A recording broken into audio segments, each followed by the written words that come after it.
Krishna Chaitanya Vrinda, Shri Advaita Gadadhara Srivasadi Gaur Bhakta Vrinda. Hare Krishna, Krishna Krishna, Hare Hare, Hare Rama, Rama Rama, Hare Hare. Okay.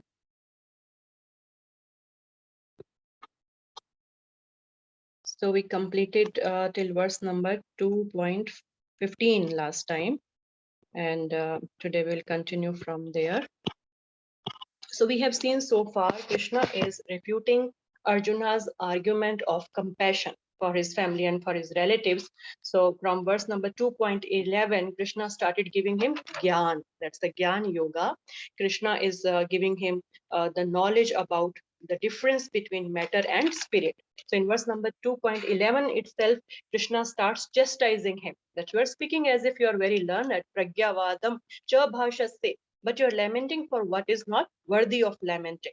And in 2.12, we saw Krishna is establishing the two principles. The two principles is establishing the eternity and individuality of each living entity. That individual soul is eternal and it's individual. Every soul is individual. You know, it's not that we are cut from Krishna when we come here. We are all are, you know, in the purport we saw how Prabhupada is refuting the Mayavad philosophy, that we all are one, just Brahman, and when we come here, somehow we are cut into different souls, and when we go from here, again we merge and we all become God. We all become one Brahman. So Srila Prabhupada just refutes all that, and Krishna is establishing that we all are individuals. We have been, we are, and we will always be. 2.13, we saw it's a very famous verse. Krishna here is saying that, you know, how the soul is always the same. It's passing in a body, which is changing from different stages, from childhood to youth to old age. And then after death, it goes into another body. And a sober person does not lament for that, understanding that soul is always the same. Because when we are in different stages, of the body, the sense of identity always remains the same. Something is common at all the stages. What is that? That is the soul. So the soul is always the same. It's just passing through the different bodies. So one who understands this doesn't lament. But in 2.14, then Arjuna may give the argument, Krishna, you know, things like that. Arjuna may give the argument that, okay, soul remains the same, but my relationship with Bhishma and Drona is through their bodies. So soul is eternal, it will get another body, but I will not have any access to that body. That is a cause of lamentation for me. I will miss my grandfather and my teacher. So what to do about that? So in answer to that, Krishna tells in 2.14 that we have to tolerate. So all the dualities in this material world, they are temporary. They are because of the perceptions of the senses and the mind. The happiness, the distress, success, failure, honor, dishonor is all because of the contact of senses with the sense objects. So Prabhupada has given very good example also, you know, how the water is the same in summer and winter, but how, you know, our senses perceive it differently when it is winter time and when it is summertime. So we have to just tolerate all that. So in 2.15 now, to continue, let's see what Krishna will tell further. Yam hina vyatyanti ete purusham purushareshabha sama dukha sukham dhiram so amritavaya kalpate. Okay, somebody can read the translation and purport, please.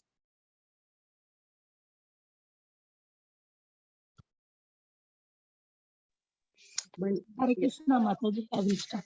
Yes, Translation. O best among men, Arjuna, the person who is not disturbed by happiness and distress and is steady in both is certainly eligible for liberation. Purport. Anyone who is steady in his determination for the advanced stage of spiritual realization and can equally tolerate the onslaughts of distress and happiness is certainly a person eligible for liberation. In the Varnashrama institution, the fourth stage of life, namely the renounced order sannyasa, is a painstaking situation. But one who is serious about making his life perfect surely adopts the sannyasa order of life in spite of all difficulties. The difficulties usually arise from having to sever family relationships, to give up the connection of wife and children. But if anyone is able to tolerate such difficulties, surely his path to spiritual realization is complete. Similarly, in Arjuna's discharge of duties as a Kshatriya, he is advised to preserve even if persevere even if it is difficult to fight with his family members or similarly beloved persons. Lord Chaitanya took sannyasa at the age of 24, and his dependents, young wife as well as old mother, had no one else to look after them. Yet for a higher cause, he took sannyasa and was steady in the discharge of higher duties. That is the way of achieving liberation from material bonds. Thank you, Mataji. Hare Krishna. Hare Krishna. Thank you, Mataji. So now here Krishna tells the benefit. If one tolerates, if one learns to tolerate all the dualities, then what's the benefit? So what does he say? Na vyatyanti, not disturbed. Then sama dukha sukham dhiram is equal in all the situations, sukha dukha, and he is dhiram, he is patient. Then what happens? The last two words, amritvaya kalpate. Then he gets liberation. He can attain liberation. So that is the result of tolerating all the dualities. So Srila Prabhupada in the purport here very well explains, how we have to tolerate all these ups and downs to perform our duties. One can't give up the duty just because it's difficult. In the previous verse, in the 14th verse, purport also Prabhupada tells, even in the month of May and June, when it's very hot, women cook in the kitchen. It's their duty. And the men, even in the month of January, February, when it's very cold, they go to take bath in the cold water in the rivers. So what we have to do, we have to do. If it is difficult, we can't give up. Duty has to be performed despite all the dualities, and then one is eligible for liberation. So here in this purport, Prabhupada gives the example of Chaitanya Mahaprabhu, how he went for sannyasa. It's not easy to go for the renounced order of life. And at such a young age, Chaitanya Mahaprabhu went for the sannyasa order, leaving his young wife and mother alone at home. Why? For a higher cause, for discharge of higher duties. So Chaitanya Mahaprabhu tolerated all the inconveniences for a higher cause. So we have to tolerate and we have to go with the execution of our duties. Rising up early, whether it's winter or summer, we have to perform Mangalarti, we have to do our attentive chanting at the right time. So all this may cause some inconvenience to us, but we have to tolerate for a higher cause. And then we can become eligible for liberation. Okay, so now from verse number 2.16, Krishna starts describing the qualities of the soul. Okay, so let's see, what does it tell us about soul? Nasato vidyate bhavo, na bhavo vidyate satah, ubhayor api drashto antas, tva anyos tattva darshibhihi. Please read the translation and purport. Hare Krishna Mataji. Yes, Mother. Yes, please.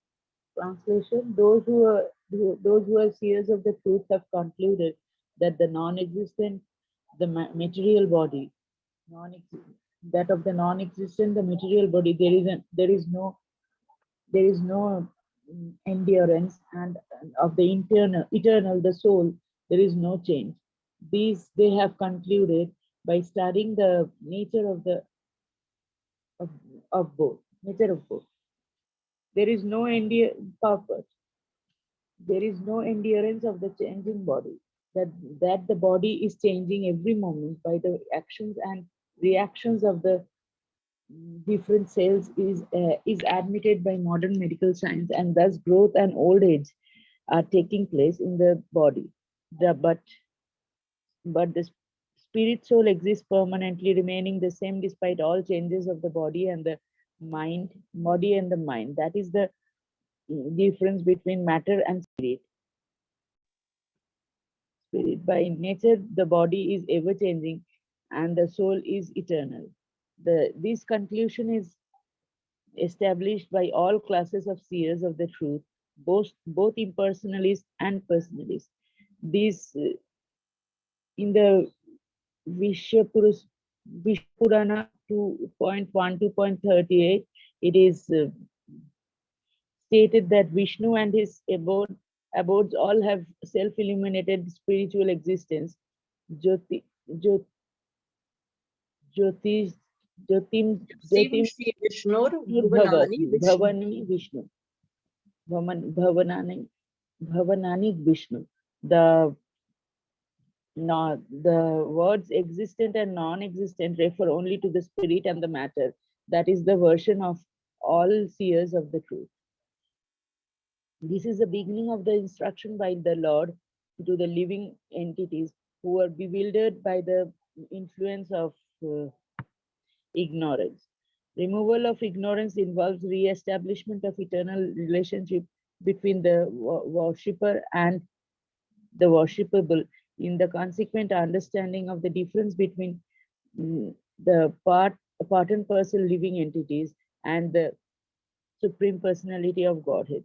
One can understand the nature of the Supreme by thorough study of oneself. The difference between oneself and the Supreme Being understood as the relationship between part and the whole. In the Vedanta Sutras, as well as as in Srimad Bhagavatam, the Supreme has been accepted as the origin of all emanations. Such emanations are experienced by superior and inferior natural sequences. The living entities belong to the superior nature, and as it will be revealed in the 7th chapter, all these, although there is no difference between the energy and the energetic, the energetic is accepted as the supreme, and the energy of nature is accepted as the subordinate. The living entities, therefore, are always subordinate to the Supreme Lord, as in the case of the master and the servant, or the teacher and the taught. Such clear knowledge is impossible to understand under the spell of ignorance, and to drive away such ignorance, the Lord teaches the Bhagavad Gita, and for the enlightenment of all living entities for all time. Hare Krishna, Mataji. Is there more, Mataji? No, that's it, Mataji. Thank you, Mataji. Hare Krishna. Okay, so here, as I told earlier, Krishna starts describing the qualities of the soul. So what does he tell in verse number 2.16? Here he is differentiating between the soul and the body as Sat and Asat. Two things is telling us. Okay, Sat and Asat. No, so the first word if is endurance. So that is for Asat. That is material.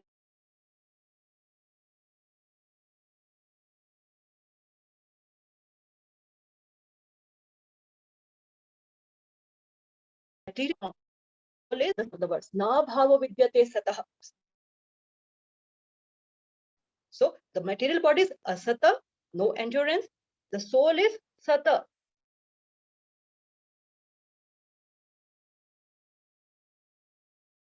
No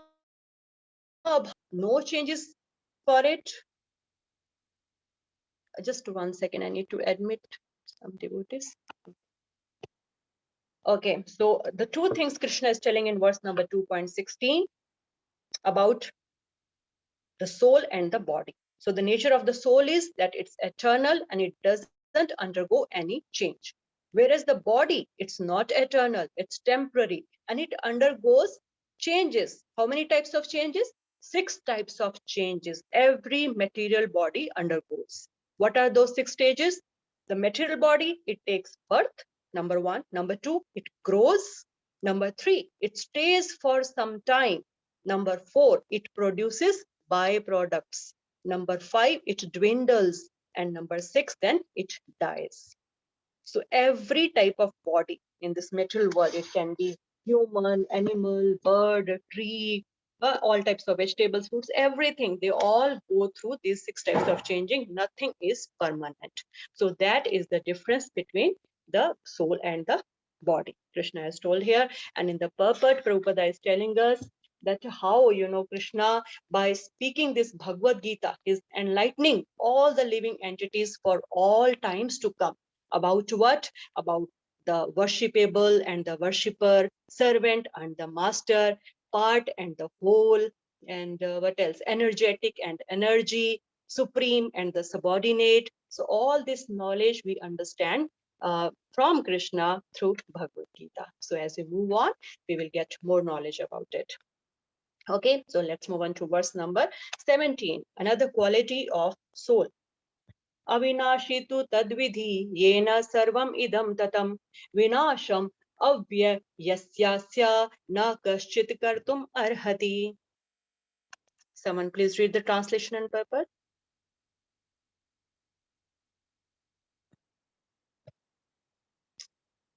Rama Mataji, can you read? Yes, Mataji, 1 second.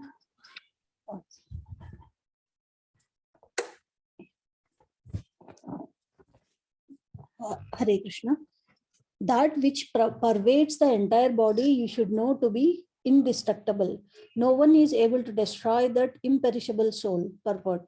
This verse more clearly explains the real nature of the soul, which is spread all over the body. Anyone can understand what is spread all over the body. It is consciousness. Everyone is conscious of the pains and pleasures of the body in part or as a whole. This spreading of consciousness is limited within one's own body. The pains and pleasures of one body are unknown to another. Therefore, each and every body is the embodiment of an individual soul, and the symptom of the soul's presence is perceived as individual consciousness. This soul is described as 1/10,000th of 1000th part of the upper portion of the hair points in size. The Svetashwara Upanishad 5.9 confirms this. Balagras Balagrasata Bhagasya shat adha kalpitasya cha bhago jiva sa vigneha sachan antayah kalpate. Yeah, when the upper point of a hair is divided into 100 parts, and again each of such parts is further divided into 100 parts, each such part is the measurement of the dimension of the spirit soul. Similarly, the same version is stated Keshagra. I think it's the same, right, Mataji? Can you help in reading that, Mataji? Yes, Mataji. Keshagra shata bhagasya shatamshah shadrasatmakah jivah shukshma swarupayam sankhyatito hi chitkanah. Yeah, there are innumerable particles of spiritual atoms which are measured as 1/10,000th of the upper portion of the hair. Therefore, the individual particle of spirit soul is a spiritual atom, smaller than the material atoms, and such atoms are innumerable. This very small spiritual spark is the basic principle of the material body, and the influence of such a spiritual spark is spread all over the body as the influence of the active principle of some medicine spreads throughout the body. This current of the spirit soul is felt all over the body as consciousness, and that is the proof of the presence of the soul. Any layman can understand that the material body minus consciousness is a dead body, and this consciousness cannot be revived in the body by any means of material administration. Therefore, consciousness is not due to any amount of material combination, but to the spirit soul. In the Mundaka Upanishad 3.1.9, the measurement of the atomic spirit soul is further explained. You can read the translation, Madam. Yeah, the soul is atomic in size and can be perceived by perfect intelligence. This atomic soul is floating in the 5 kinds of air: prana, apana, vyana, samana, and udana. Is situated within the heart and spreads its influence all over the body of the embodied living entities. When the soul is purified from the contamination of the 5 kinds of material air, its spiritual influence is exhibited. The Hatha Yoga system is meant for controlling 5 kinds of air, encircling the pure soul by different kinds of sitting postures, not for any material profit.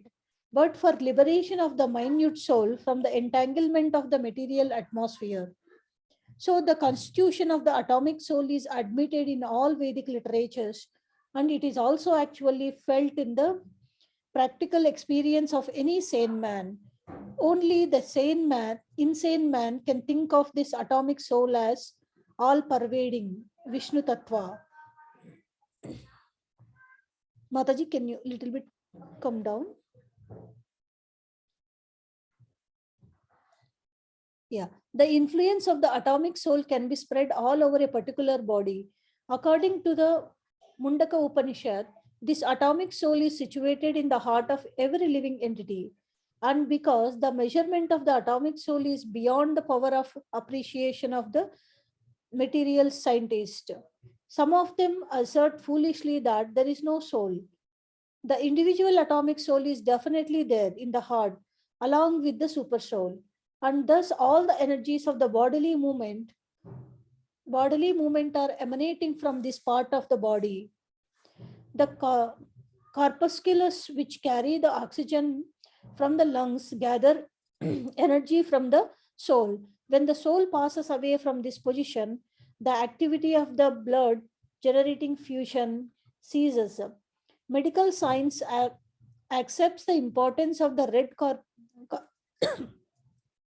corpuscles, but it cannot ascertain that the source of the energy is the soul. Medical science, however, does admit that the heart is the seat of all energies of the body. Such atomic particles of the spirit whole are compared to the sorry. Hare Krishna Mataji. I will continue, Mataji. Thank you so much. You please have water. Yeah. So such atomic particles of the spirit whole are compared to the sunshine molecules. In the sunshine, there are innumerable radiant molecules. Similarly, the fragmental parts of the Supreme Lord are atomic sparks of the rays of the Supreme Lord, called by the name Prabha, or superior energy. So whether one follows Vedic knowledge or modern science, one cannot deny the existence of the spirit soul in the body. And the science of the soul is explicitly described in the Bhagavad Gita by the personality of Godhead himself. So in this verse, Krishna is describing another quality of the soul, and Prabhupada has explained in detail about the nature of the soul in the purport. So the word here, the very first word of the verse, avinashi, it can't be destroyed. So the soul cannot be destroyed. Yena sarvam idam tatam. What does it mean? It's pervading the entire body. It is pervading the entire body. How is it pervading the entire body? The soul is pervading the entire body by consciousness. Consciousness is the symptom of the soul. And avyayasya, what does that mean? Imperishable. So again, it's avinashi, it cannot be destroyed, it is imperishable. So how do we come to know that consciousness is spread throughout the body? So Prabhupada just starts explaining right from there in the purport, that is consciousness. So how do we know consciousness is there in the body? If one pinches any part of our body, that hurts, right? That pains. Why? Because there is consciousness. If there is no consciousness, then there will be no feeling of pain or pleasure. How we see in a person, if is paralyzed, some part of the body is paralyzed, it doesn't feel anything in that part of the body. Okay, so if consciousness is the soul is present and consciousness is flowing through the entire body, that's how we can feel pain or pleasure throughout the body. And then Prabhupada tells us about the size of the soul. The size of the soul is 1/10,000th of the tip of the hair. So we just have to understand how small it is, extremely small. But has anybody measured that? No, we can't see the soul because it is spiritual in nature and we have material vision. So with material vision, how can we see something spiritual, right? So it's understood that nobody has seen the soul. We can only assume that how small it is. Shastras, they give us some idea about the size of the soul, just to understand how small it is. Now, the smallest living entity also has soul present in it. So this measurement given here, it's not that somebody has, you know, seen and somebody has touched the soul, held the soul in his hand and measured it, how small it is. It's just an idea given by the acharyas, by the shastras, to understand how tiny, how small, extremely small the soul is. Okay, and then the next paragraph, Prabhupada again tells us about the influence of the spiritual spark spread throughout the body. It's just like the influence of some medicine spreads throughout the body, right? So we take medicine from the mouth, it goes in our stomach, but the influence of the medicine, it spreads throughout the body. So similarly, the soul is present in one part of our body, in the region of the heart, but it spreads throughout the body. Okay, and then what we see here, yeah, what is death? Any layman can understand that the material body minus consciousness is a dead body, right? Just 1 second, my screen is just getting.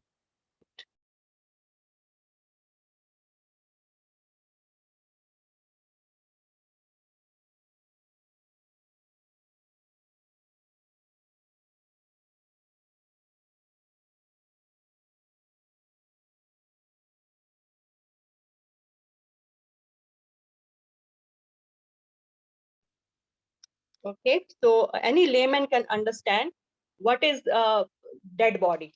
So body minus consciousness is death.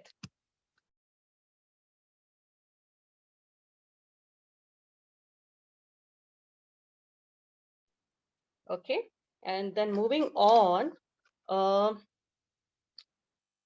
the scientist, they say that consciousness, it can be revived in the body by means of material administration, you know, by just some combination of chemicals, we can revive. So is that possible? Does that happen? No, consciousness is not the result of any chemicals mixed up together. It can't be revived by any means of medical administrations. Chemicals are rather produced by the spirit, by life. Life comes from life, and even chemicals come from life. Life cannot come from chemicals. You know how Prabhupada in his lecture and all, he tells that even a chicken is better than a scientist, because a chicken can produce an egg. Ants are better because they are so powerful. If they bite us at one point of our body, all our attention goes there.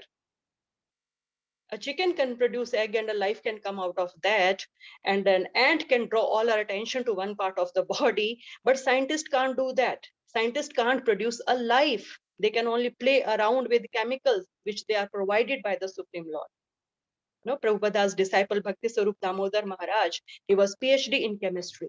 So one time he was with Prabhupada and they were having some discussion with a scientist, and they were putting forward the same point that, you know, by chemicals we can produce life. So then Bhakti Sarup Damodar Maharaj told him, if I provide you with chemicals, can you produce life? And what he says, that I can't say. So is that science? Science should not change. You know how we understand that H2O plus O is water, 1 plus 1 is 2. It has to remain like that forever. The theory doesn't have to keep changing, then it's not science. Right? So therefore, this theory that life comes from chemicals, it has no basis. So Prabhupada, at many places in different books, Prabhupada just tries to refute it. That's why I'm just explaining it in detail. So we have to be very careful. Life does not come from chemicals, rather chemicals come from life. You know, our sweat, what is it? Sodium chloride. It comes from life. And the citric acid, lemon and all, it comes from life, from a tree. So all these chemicals are also produced from life. Okay, and then moving forward, we understand about this, yeah, Mundaka Upanishad, the last paragraph of the purport. Mundaka Upanishad, soul is situated in the heart, right? Okay, so somebody may say, then what happens during heart transplant? The soul is in the heart, and if the heart goes to some other body, then will that soul be transferred to that body? No. What is made clear here is that soul is floating in that region. It is in the heart region, but it is floating there. It's not fixed to the heart with some nuts and bolts, that wherever heart will go, the soul will just move on with the heart. No.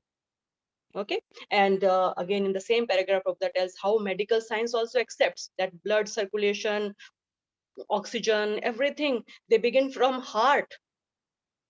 But where does the heart get that power from? To pump all the blood and to supply all the oxygen to the entire body? That they don't know. So that power comes from soul. They can't explain that. Our scriptures explain that. Okay, so that is next quality of soul. Krishna explained here, it's imperishable and it can never be destroyed. Moving on to verse number 18, 2.18.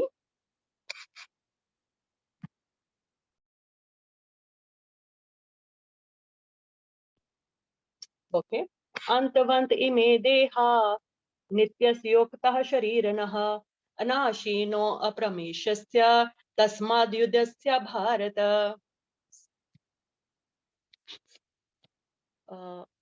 Would want to read? Vivek Prabhu, you want to read? Translation purpose?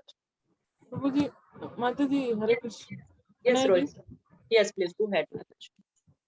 Translation. The material body of the indestructible, immeasurable, and eternal living entity is sure to come to an end. Therefore, fight, O descendant of Bharata. Purport. The material body is perishable by nature. It may perish immediately, or it may do so after 100 years. It is a question of time only. There is no chance of maintaining it indefinitely. But the spirit soul is so minute that it cannot even be seen by an enemy, to say nothing of being killed. As mentioned in the previous words, it is so small that no one can have any idea how to measure its dimension. So, from both viewpoints, there is no cause of lamentation, because the living entity, as he is, cannot be killed, nor can the material body be saved for any length of time or permanently protected.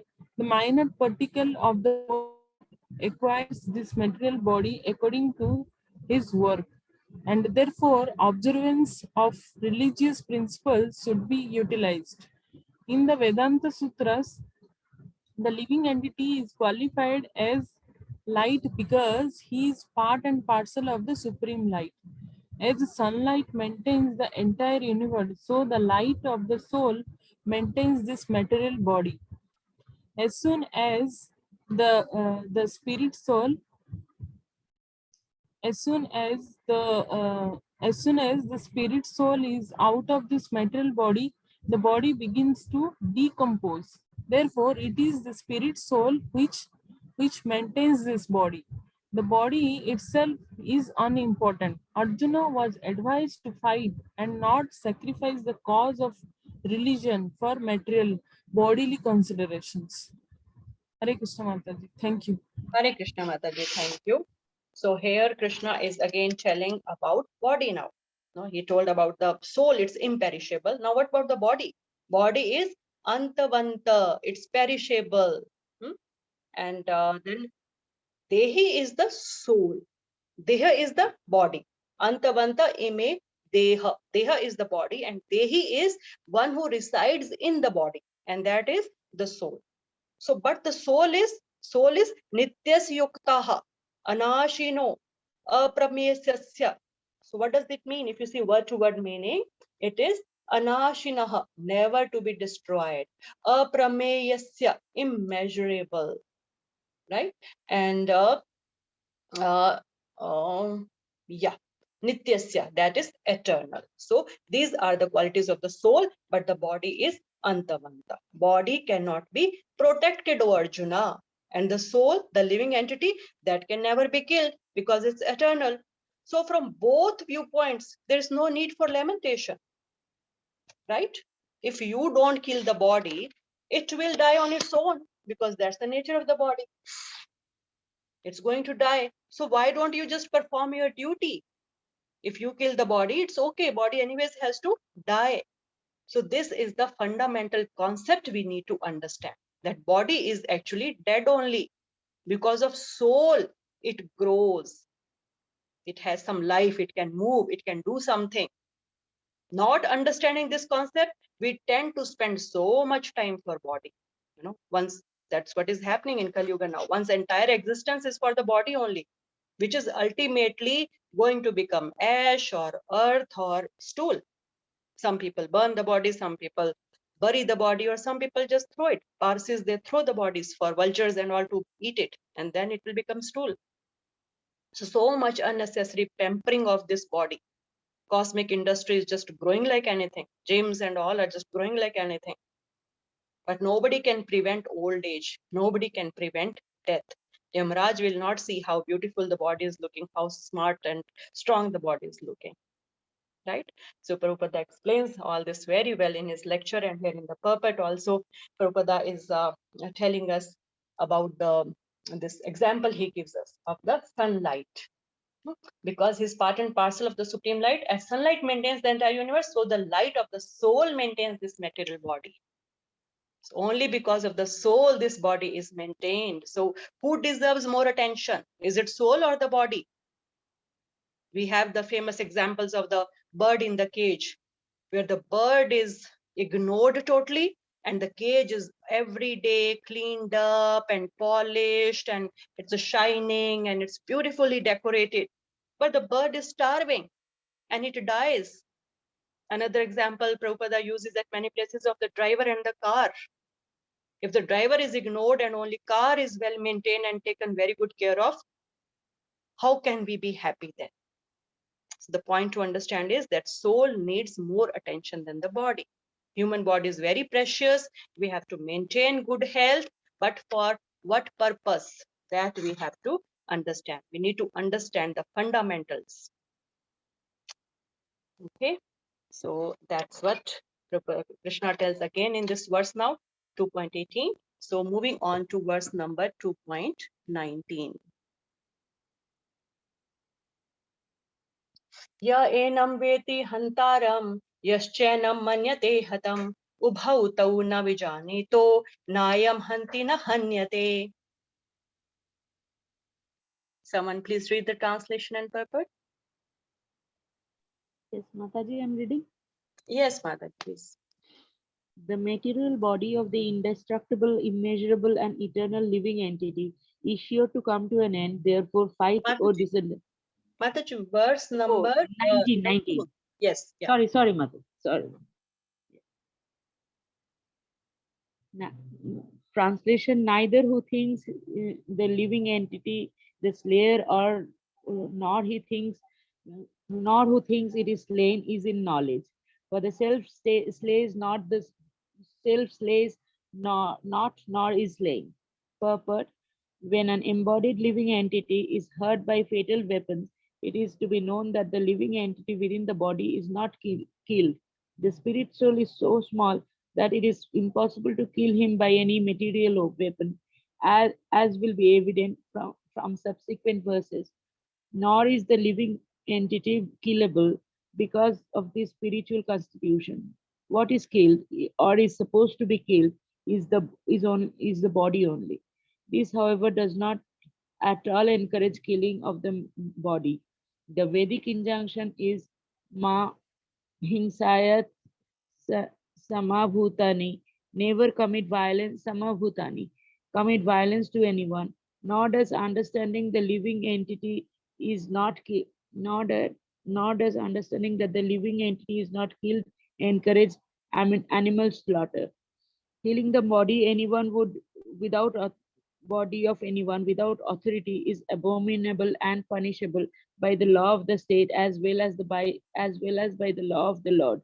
Arjuna, however, is being engaged in killing for the principle of religion and not whimsically. Hare Krishna Mataji. Hare Krishna. Thank you, Mataji. So here Krishna is making a very important point that the soul is neither slain nor slays. Okay, it neither dies nor it kills anybody. So the soul by itself, it does not do anything. We will discuss this later on, but here we have to just understand that the soul is not responsible for any actions we do. Soul by itself doesn't do anything. And The soul can't be killed. It can't be slayed. We have been already talking about it for so long now. So does that mean that we can kill anyone? Because it's only the body that is killed, and body is anyways going to die. It's temporary. Soul is eternal. So can we kill anybody then? But Prabhupada in the purport, he says, Ma himshayat sarva bhutani. Never commit violence to anyone. No, this does not mean one can commit unnecessary violence. We can't kill any living entity, not even an ant. No. So whimsically, one can't kill anyone. Only if one is ordered by the authority, if one is entitled to take that action, he can do it. Prabhupada gives us an example, beautiful example, that one is entitled to stay in an apartment for 2 years. Okay, one has signed a lease and he has rented an apartment for 2 years. Now, without any legal notice, if he is thrown out of that apartment before 2 years, by force he is thrown out, then it is an offense. It's sinful. And the one who is throwing him out, he will be punished. So this body is just like an apartment. Krishna has given it to us for a certain period of time. And if somebody pushes that soul out of this apartment before the right time, before the time gets over, then the person will be punished. It's an offense. But here, what is the difference now? How Arjuna is allowed? Because the Supreme Lord Krishna himself is giving him the order. So Arjuna should go ahead and fight and kill. Another example in this regard is of a soldier in the army. If the soldier in the army is ordered by his boss to attack the enemy, he can kill as many people as he wants. And the more number of enemies he kills, he will get a medal. But at home, if after coming back at home, he kills even one person, he gets into a fight with his neighbor, and if he gets to kill him, then that same soldier will be punished. So the difference is of authority and whimsically doing any activity, right? So whimsically, we can't kill anybody. We can't hurt anybody physically, mentally, on any level. We should not do that. Okay, so laws of nature are very stringent, and one doesn't have a right to cause violence or to kill anybody. Otherwise, one is bound to get reaction. Just because soul is eternal, we can't commit violence. I hope it is clear now. So only the authority, if entitles one to do it, one can take an action like that. Whimsically, if we do, then we have to face the reaction. Verse number 20. Okay. Na jayate mriyate va kadachin nayam bhutva bhavita va na bhuya ajo nitya shashvato ayam purano na hanyate hanyamane sharire. Okay, somebody please read the translation and purport.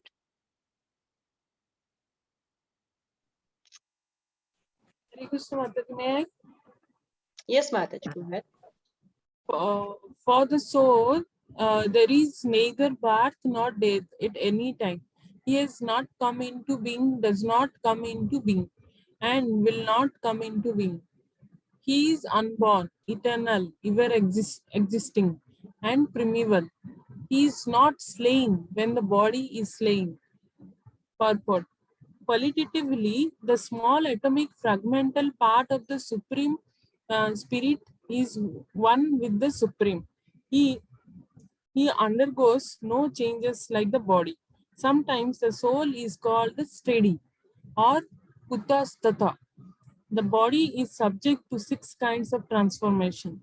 It takes its birth from the womb of the mother, womb of the mother's body, remains for the some time, grows, produces some effects, gradually dwindles, and at last vanishes into oblivion. The soul, however, does not go through such changes. The soul is not born, but because he takes on a material body, the body takes its birth. The soul does not take birth there, and the soul does not die. Anything which has birth also has death. And because the soul has no birth, he therefore has no past, present, or future. He is eternal, ever existing, and primeval. There is no trace in history of his coming into being. Under the impression of the body, we seek the history of birth, etc. of the soul. The soul does not at any time become old, as the body does. The so-called old man therefore feels himself to be in the same spirit as in his childhood or youth. The changes of the body do not affect the soul. The soul does not deteriorate like a tree, nor anything material. The soul has no byproduct either. The byproduct of the body, namely children, are also different individual souls, and owing to the body, they appear as children of a particular man. The body develops because of the soul's presence, but the soul has neither obsuits nor change. Therefore, the soul is free from the six changes of the body. In Katha Upanishad, we also find a similar passage which reads, Na jayate mriyate va vipachin nayam kutvasin na bhuvava kaschit ajo nitya sasuto yam purano nahanyate hanyamane sarire. The meaning and purport of these words is the same as in the Bhagavad Gita, but here in these words there is one special word, vipashyat, which means learned or with knowledge. The soul is full of knowledge, or or full always with consciousness. Therefore, consciousness is the symptom of the soul. Even if one does not find the soul within the heart where he is situated, one can still understand the presence of the soul simply by the presence of consciousness. Sometimes we do not find the sun in the sky owing to clouds or for some other reason, but the light of the sun is always there, and we are convinced that it is therefore daytime. As soon as there is a little light in the sky early in the morning, we can understand that the sun is in the sky. Similarly, since there is some consciousness in all bodies, whether man or animal, we can understand the presence of the soul. This consciousness of the soul is, however, different from the consciousness of the Supreme, because the Supreme consciousness is all knowledge, past, present, and future. The consciousness of the individual soul is prone to be forgetful. When he is forgetful of his real nature, he obtains education and enlightenment from the superior lessons of Krishna. But Krishna is not like the forgetful soul. If so, Krishna's teachings of Bhagavad Gita would be useless. There are two kinds of souls, namely the minor particle soul, Anu Atma, and super soul, Vibhu Atma. There is also confirmed in Katha Upanishad in this way. Anor Anya Mahato Mahiyan Atmasya Janator Nihito Gunyam Tam Tam Akruta Pashyanti Vita Soko Dahu Datuhu Prasadan Mahimanam Atmanaha. Both the super soul Paramatma and the atomic soul Jivatma are situated on the same tree of the body, within the same heart of the living being. And only one who has become free from all material desires as well as lamentations can, by the grace of the Supreme, understand the glories of the soul. Krishna is the fountainhead of the super soul also, as it will be disclosed in the following chapters. And Arjuna is the atomic soul, forgetful of his real nature. Therefore, he requires to be enlightened by Krishna or by his bona fide representative, the spiritual master. Hare Krishna. Thank you. Hare Krishna. Thank you, Mataji. So it's a very famous verse, and we get to learn again the more qualities of soul. No birth, no death for the soul. It's eternal, and at the same point, it can't be slain. When the body is slain, when the body is killed, and there is no past, present, and future for the soul. It's a shashwat, it's permanent, eternally existing. So body, it takes birth, right? The body takes birth, it grows, it dies and all. So that's why only body has past, present and future. The soul, it is always the same. There's no past, present, future for the soul. That's why they say, I am Bhutva Bhavitava Na Bhuya. It's always there. It will always be there. There's no past, present, future. It's only for the body. The birthday is only for the body, not for the soul. The soul is ever existing. Body takes birth, it develops. How? Because of the soul's presence. And the changes of the body, they don't affect the soul. And there are no